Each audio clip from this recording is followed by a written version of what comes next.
আরে দুধওয়ালা কি পাগল নাকি, ড্রেনের ভিতরে দুধ ফেলে দিচ্ছে। আরে এই দুধওয়ালা ড্রেনের ভিতরে কেন দুধ ফেলছে? একটা কাজ করি, ওর মালিকের কাছে আমি গিয়ে বলি ও সকল দুধগুলো ড্রেনের ভিতর ফেলতেছে।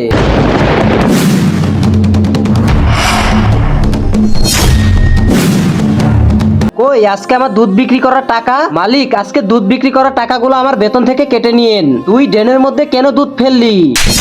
মালিক, আমি যে কেন দুধগুলো ফেলেছি তাহলে শুনুন।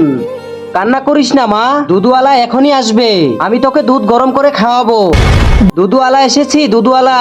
ওই তো দুধওয়ালা এসেছে। আজকে এত লেট করে কেন আসলেন? আমার মেয়েটা দুধের জন্য কান্না করতেছিল। সরি, আসতে একটু দেরি হয়ে গেল।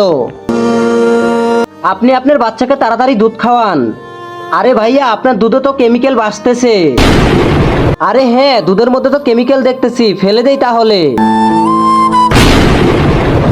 আরে পাগল, কেমিক্যাল গুলো ফেলে দিলেই তো হলো, দুধগুলো ফেলে দিলি কেন তাহলে? দুধে এত বেশি কেমিক্যাল ছিল যার জন্য পুরো দুধেই কেমিক্যাল মিশে গিয়েছিল।